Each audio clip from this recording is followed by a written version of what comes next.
Taylor, Devon Taylor, Devon Taylor, Devon Taylor, Devon Taylor podcast. Devon Taylor,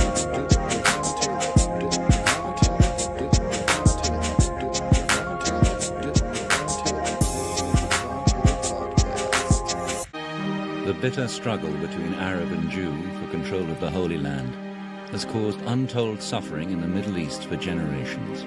It is often claimed that the crisis originated with Jewish emigration to Palestine and the foundation of the State of Israel. Yet the roots of the conflict are to be found much earlier, in British double-dealing during the First World War. This is a story of intrigue among rival empires, of misguided strategies, and of how conflicting promises to Arab and Jew created a legacy of bloodshed which has determined the fate of the Middle East. Hi guys, welcome to another episode of the Devon Taylor podcast. It's late. I have been struggling with releasing this episode, specifically because I wasn't really sure what was the best way to really speak about it. It's just a really tough subject, and it almost feels like when you insert your opinion, you kind of get to a point of asking yourself, what for? What is my opinion going to do, change, have any effect on what's currently going on? Why does my opinion essentially even matter? And so I found myself feeling kind of depleted. I didn't feel like I had a lot of energy. I didn't feel like it mattered if I did this or not. And it made me really sad because as I'm sitting here thinking about how my opinion is kind of like obsolete, there are people currently going through it. And in ways that I could probably never understand. Well, no, in ways that I do not understand because I have never gone through that myself. Although my life lately has shown that we are often at war with ourselves, with the people that we surround ourselves with, more often than we think. And we can draw similarities from each other more than we could ever imagine. It made me feel more confident with expressing my opinion,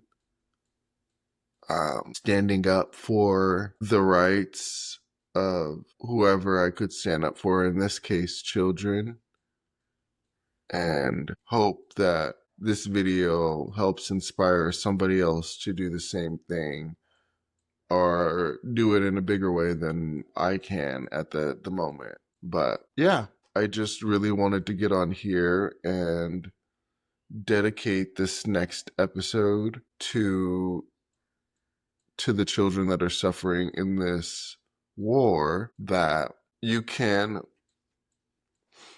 find information as far as why this war has started, why it's gone on for so long.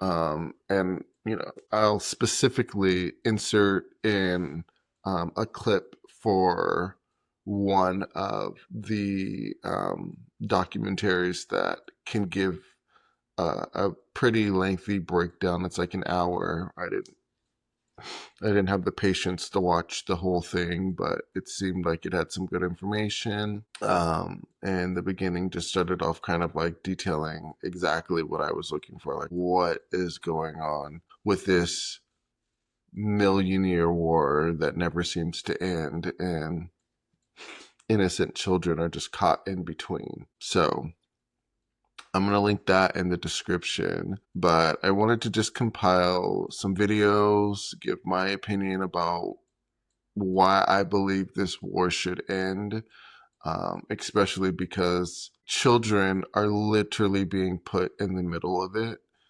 and why I believe missrachel is using her platform to stand up for children that are currently going through this situation and, facing a lot of flack, and why I am essentially choosing to follow in her footsteps. I don't have the connections that she does, and I don't have the sponsorship that she does, but if I could voice my opinion in a way that shows support of Miss Rachel and what she's doing, as far as just raising awareness and trying to bring an end to the war, from what I'm seeing and what I'm hopeful that that's what her mission is, because that would be my mission. Yeah, I would like to just be another voice that is here to say so. So we're going to start off with a few videos of kind of like what I found as far as why this war has started, whether it makes sense to you or not. I mean, that's really up for you to decide. To me, I just wanted to be able to give some information as far as like what I've seen, like, what I've researched, and you could do further research. And then after we do a little bit of that, I wanted to get into what ChatGPT defines the war as and why it started. Maybe it could give us a better breakdown that could be a little bit more, I guess, understood from the AI perspective. And then, of course, we're going to end with some Miss Rachel videos, as far as what she's doing and, why we support that. So that's going to be the show pretty much. So yeah, I'll come back. All right. So we're going to start off with this first video from ABC News that I found.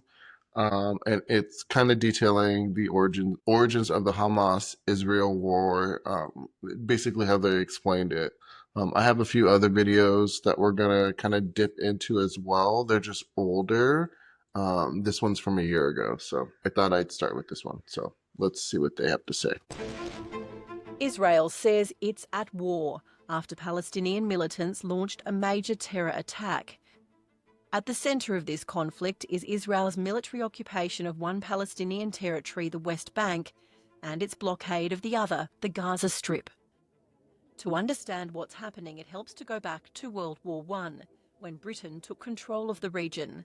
The land at the time had an Arab majority and a Jewish minority. An Arab rebellion and ongoing Jewish migration was followed by the Holocaust targeting Jews in World War II, and a big increase in Jewish migration. In 1947, the United Nations, with Australia being a key driver, agreed that what had been known as the British Mandate for Palestine would be divided into a Jewish state and an Arab state. The Jewish side accepted this, hence the State of Israel was formed. But the Arab side rejected it, sparking a one-year war as Britain withdrew. But as the years went on, Israel took more land than had been agreed by the UN. Palestinians call this the Nakba, or catastrophe, as hundreds of thousands of Palestinians fled. At the end of the war, Israel controlled all the land in blue, except for Gaza here, which Egypt controlled, the West Bank, which was controlled by Jordan, and the Golan Heights, controlled by Syria. In 1967, in what's known as the Six-Day War, Israel seizes the West Bank, the Gaza Strip, and the Golan Heights. Israel then went on to occupy. So it seems like this is all just based on controlling land. Got it. Thousands of kilometres of Palestinian territory, which the UN says is illegal. This is what we now refer to as the occupied territories.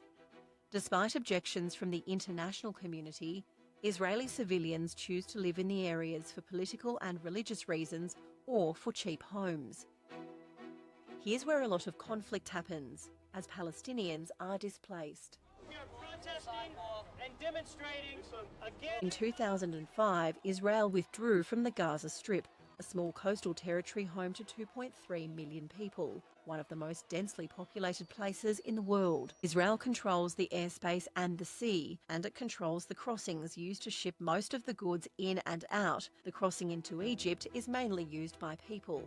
Conditions for Gazans under the blockade are tough, with an unemployment rate of 50%, as well as deteriorating health systems and infrastructure.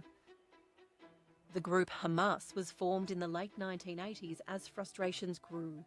Hamas's goal is dedicated to Israel's destruction, and it's been designated a terrorist group by many countries, including Australia. Hamas, which has a militant wing and a political arm, won democratic elections in 2006, but wouldn't renounce violence against Israel, was isolated by the international community. I guess what I'm not understanding is why does it lead to children being killed and like being in the middle of this? I guess that's where I'm just having a hard time understanding. Like, I understand that there's, differences and people not getting along, and, religion obviously is playing a huge role in a lot of this, but I just, It seized control of Gaza a year later, and while Israel withdrew from Gaza, it continues to occupy the West Bank. This means the Israeli army is the ultimate authority in the West Bank. The 3 million Palestinians there and the 2.3 million in Gaza do not want an Israeli occupation or a blockade. Another point of contention is Jerusalem. It's home to holy sites from 3 major religions: Judaism, Christianity, and Islam. Clashes in the region often escalate around major religious holidays, like the Jewish holiday of Yom Kippur or Ramadan. This is a region that's faced tension for years, but these attacks show things could escalate even further.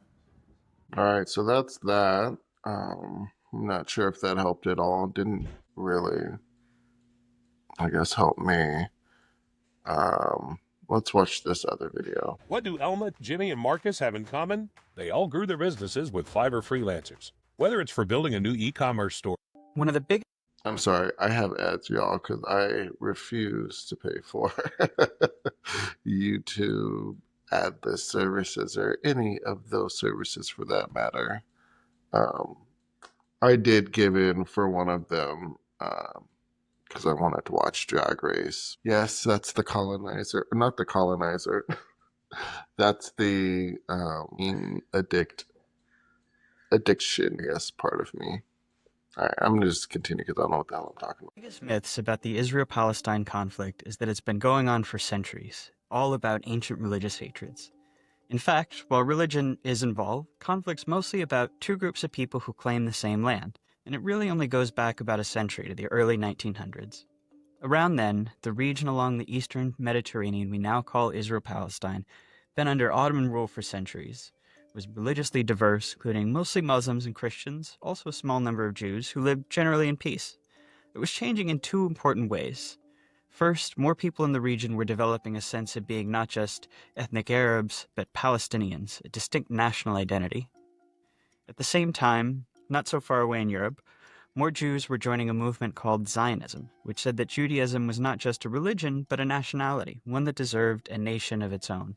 And after centuries of persecution, many believed a Jewish state was their only way of safety and saw their historic homeland in the Middle East as their best hope for establishing it.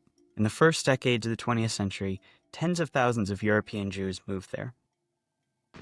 After World War I, the Ottoman Empire collapsed, and British and French empires carved up the Middle East, the British taking control of a region it called the British Mandate for Palestine. At first, the British allowed Jewish immigration. But as more Jews arrived, settling into farming communities, tension between Jews and Arabs grew. Both sides committed acts of violence, and by the 1930s, the British began limiting Jewish immigration. In response, Jewish militias formed to fight both the local Arabs and to resist British rule.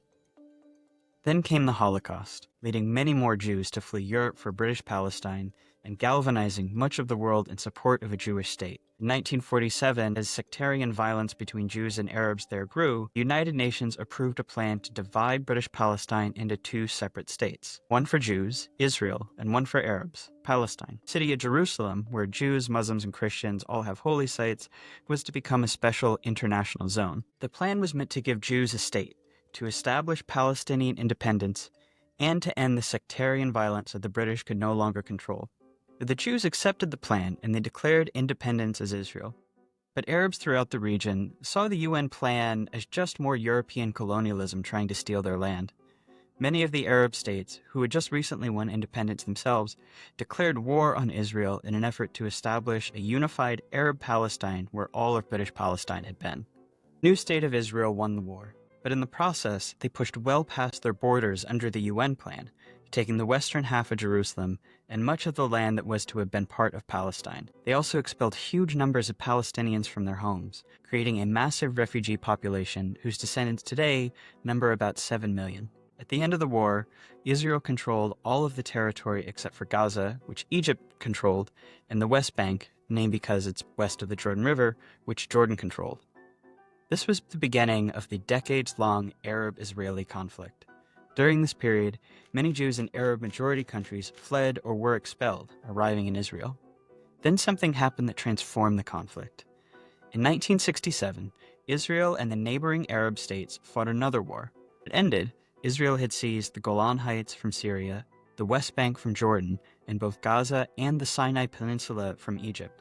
Israel was now occupying the Palestinian territories, including all of Jerusalem and its holy sites. This left Israel responsible for governing the Palestinians, a people it had fought for decades. In 1978, Israel and Egypt signed the U.S.-brokered Camp David Accords. Shortly after... All right. There's just a lot of history behind this.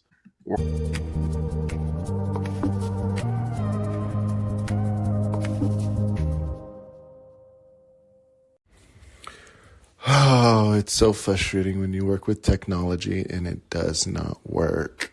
I recorded a whole video for the song of the week, but I am having to redo it. So I'm just doing a faster version because I don't have the patience to redo it all. So the songs of the week this week are Aaliyah, and her song is Journey to the Past. It is an Anastasia song, and she is singing it live at the 1998 Grammys. It is such a beautiful song. I love Aaliyah. She's always been an amazing artist, and I feel like we lost her too soon. So I wanted to, do this song and dedicate this song to the children that are currently being affected by all of these wars that are around us, and kind of just what we've been, seeing and whatnot.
But I also wanted to dedicate another song to them, which is We Are the World. And obviously this is sung by a multitude of artists.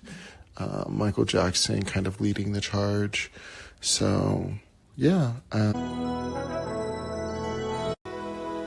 Certain call when the world must come together as one.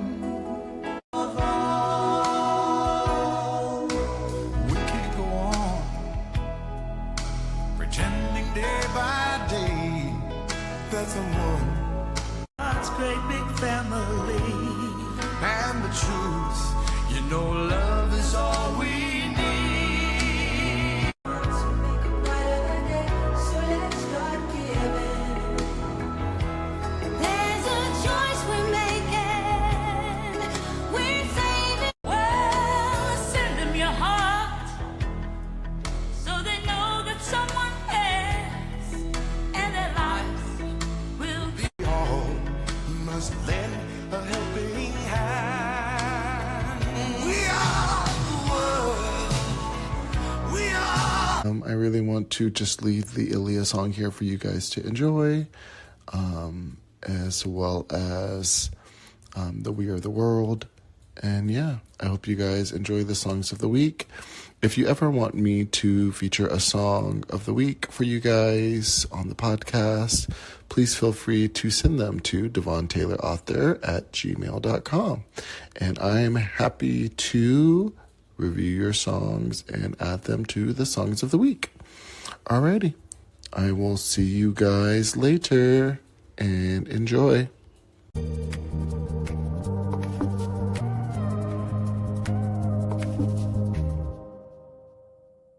We're going to go to the other things I wanted to do, which was ask ChatGPT why the war started and what we can do to help it. Let's see what they say to stop it. So, hello. I always start with the hello just to be nice.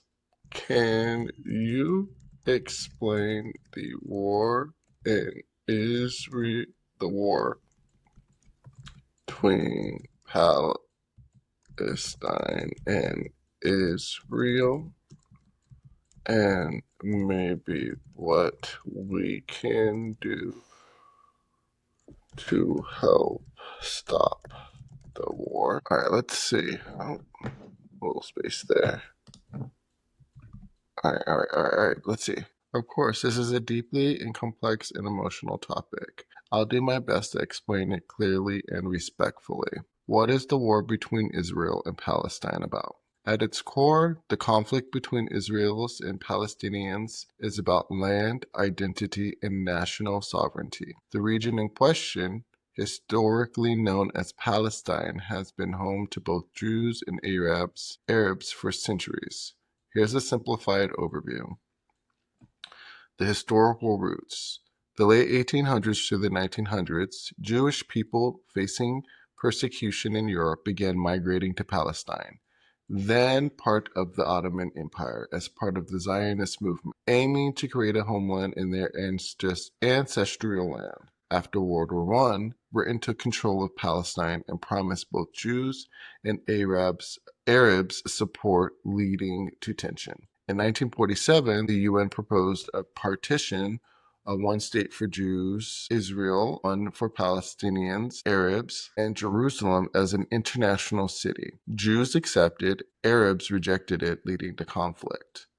In 1948, the creation of Israel. Israel declared independence, surrounding Arab countries invaded. Over 700,000 Palestinians were displaced, known as the Nakba or catastrophe. Israel won the war, but the issue of Palestine refugees and statehood remained unresolved. So I don't know if I'm getting this right, but if the UN proposed a partition at one point, the Jews accepted that and the Arabs rejected it.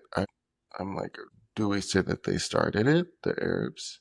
It says Israel won the war, but the issue of Palestine refugees and statehood remained unresolved. Occupation and settlements. In 1967, in the Six-Day War, Israel occupied the West Bank, Gaza Strip, and East Jerusalem. Territories Palestinians want for a future state. Israel built settlements in the West Bank, legal under international law, but disputed by Israel, worsening tensions. Hamas, Gaza, and repeated wars. Hamas, a militant Palestinian group that rejects Israel's existence, took control of Gaza in 2007. Since then, there have been multiple wars between Israel and Hamas, including in 2008, 2014, and the ongoing war since October 2023, often sparked by violence, protests, or political shifts. Israel says it's defending itself from Hamas rocket attacks. from Hamas's rocket attacks. Palestinians say that they are resisting decades of occupation and oppression the human caused. Thousands of civilians, both Palestinian and Israeli, have died, most of them in Gaza. Gaza is under a blockade by Israel and Egypt, leaving many without clean water, electricity, or medical supplies. Many Israelis live in fear of rockets and attacks. Why the war hasn't ended. There's a deep mistrust, trauma, and violence on both sides. There's no agreement on a two-state solution. There's political leaders on both sides that often use fear to stay in power. There's international involvement from the US, Iran, and others that often adds fuel rather than resolution. And now we're at the how we can help portion. It says you might feel powerless, but your voice and actions matter. Educate yourself and others, which I'm trying to do currently. Learn from diverse sources, voices from both Palestinians and Israelis. Watch documentaries like The Occupation of the American Mind or The Gatekeepers. I've never heard of either one of those. So we're definitely, I'm glad I have this saved. It says follow journalists and peace activists on both sides.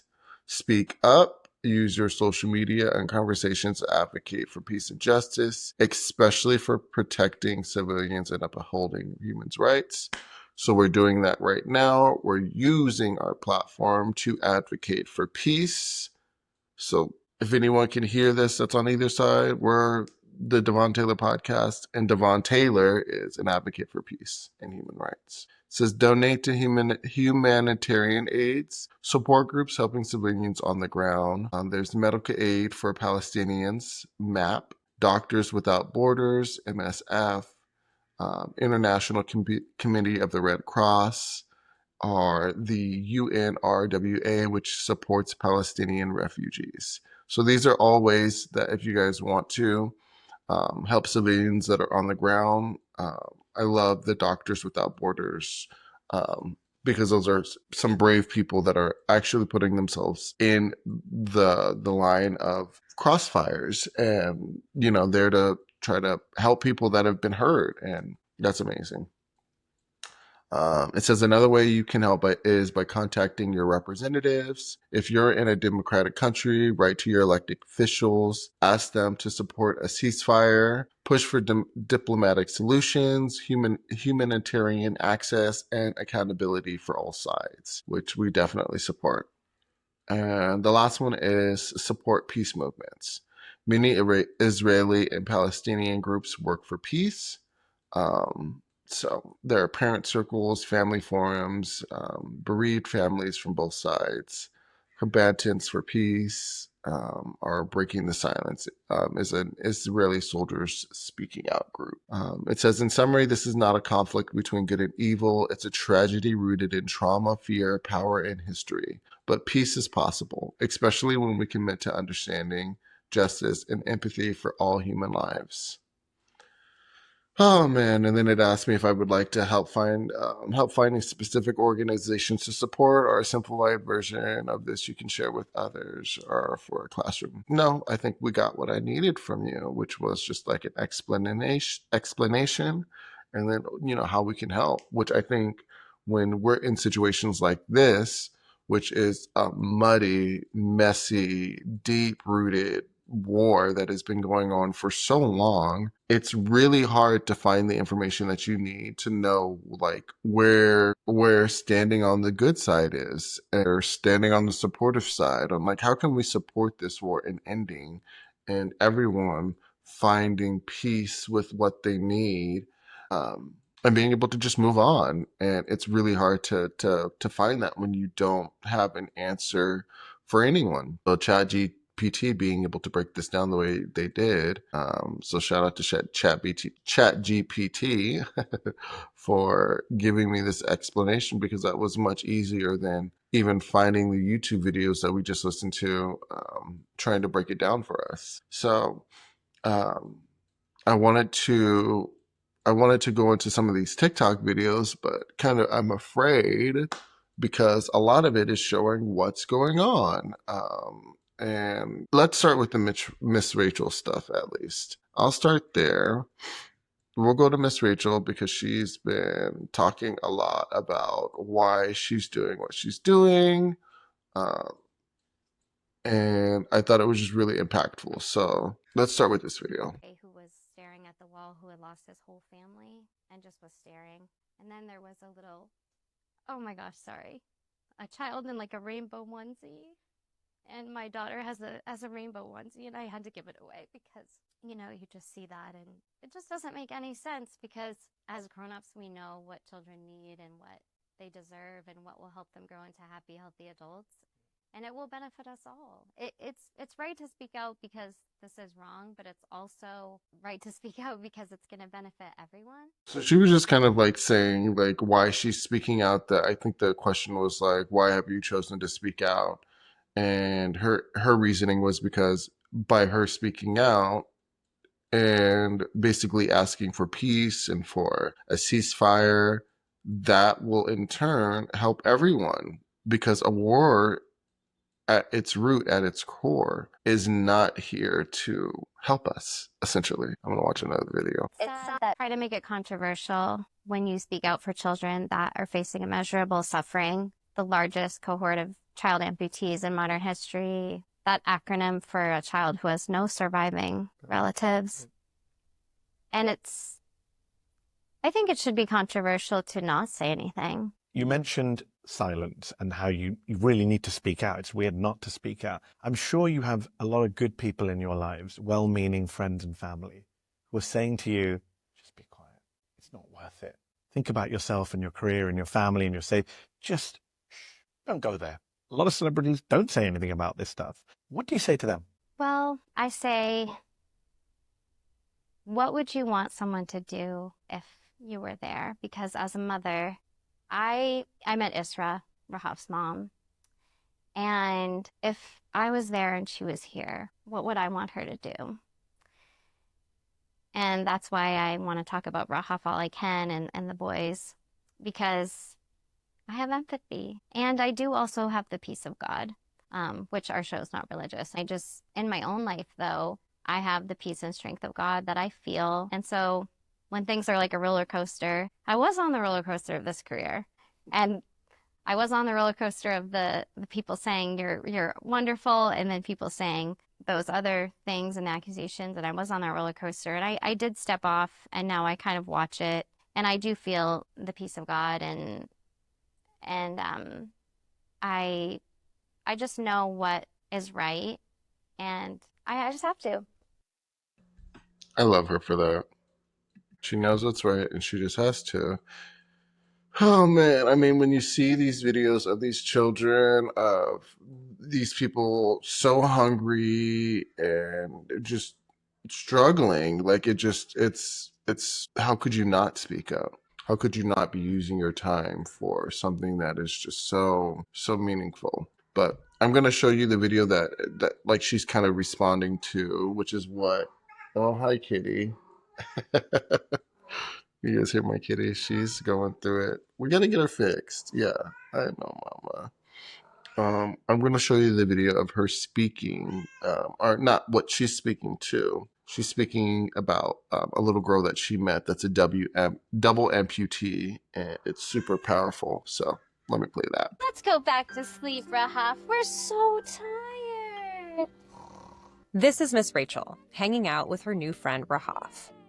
Miss Rachel is like YouTube's Mr. Ross, and Rahaf is a 3-year-old double amputee from Gaza. She was medically evacuated to the U.S. last year. Miss Rachel saw a video of the little girl, now living with her mom and a host family in Missouri, watching her show, and arranged to have Rahaf come visit her in New York.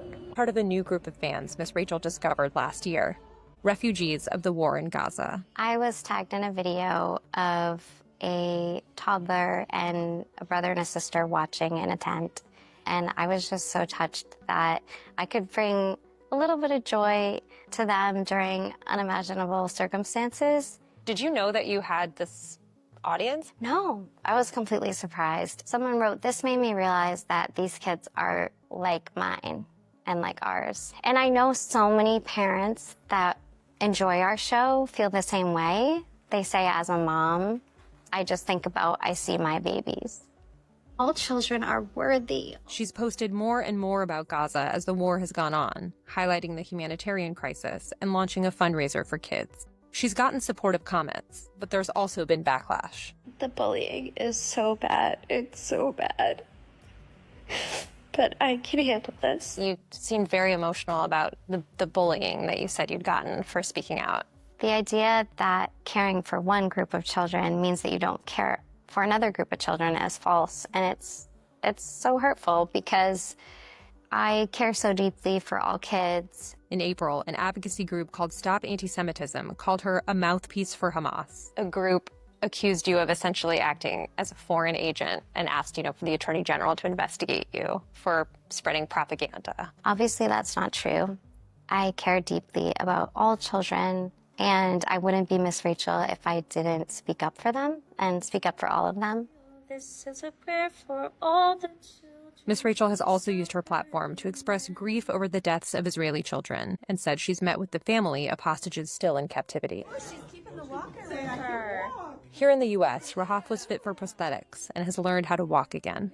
A group called Palestinian Children's Relief Fund helped her and her mom get out. But her dad and 2 brothers are still in Gaza. بدي أحكي إنه رهف إنه طبعاً وحدة من آلاف الأطفال اللي من أطفال غزة اللي صار فيهم زي هيك كثير أطفال بغزة عنا مبتورين أكيد كل طفل بتمنى إنه يكون مكان. Anything is possible for Rahaf, and she has healthy food, and she's clean water, and she has wonderful medical care. This girl is thriving.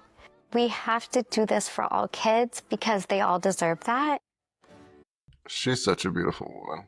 I wanted to play other videos just to show like what's going on, but honestly, I feel like we already know there's no reason for me to show those videos or to I'm not going to. I think that's good enough for me. That really explained it, who Miss Rachel is, what she's doing. I fully support her. She's got my back. I'm a Miss Rachel stan because someone that's just, like she said, she's standing up for all kids. All of those kids should not be in the middle of that war. And both sides should be working out a way where they can move the women and the children that want nothing to do with this, that want nothing to, don't want to be around a man's war, and ship them just like Rafa, I think it was her name, and her mom were able to be, shipped to Missouri and away from all of the destruction and the chaos, like all children, all women, even men that want to get out of it. Give them an opportunity to leave. It's not like there's not enough land in this world to be able to pull people away from a situation and let the people that want to fight over it fight. Just mind-boggling to me. Mind-boggling that we're in this world. So that's pretty much all I wanted to talk about, guys. At the end of the podcast. So if you found any inspiration as far as how you can support the children that are being affected in this war, like I said, ChatGPT gave us some pretty great information and advice. I highly suggest you do it. Use your voice. We all have voices. Let's use our voice to speak up against the war. And anyone that feels that it is the answer, I truly feel it is not. And I truly will die on that hill. I believe that we should not be having a war that is affecting children. And if we do have a war that could affect them, we should be finding resources and ways for them to find relief and sanctuary away from the wars. So if this podcast spoke to you at all and you agree with any sentiment as far as what I'm saying, please please subscribe, please leave a comment below. I'd love to keep the conversation going as far as what you think, what you believe. I just really felt strongly to speak about this. I think Miss Rachel is doing a really great thing by, putting her voice out there and speaking up for children all around the world. So I'm here to add my voice to that. So I hope you guys enjoyed this episode. Until next time, I will see you guys next week. Bye, guys.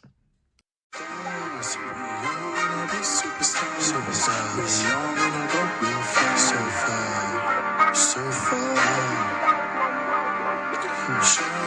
Shine bright like your lips for stars. Stay true to yourself, don't cry, don't bring baby. You've got it, yeah, hey. Please don't wait for me, no. Don't wait for me, please don't wait for me.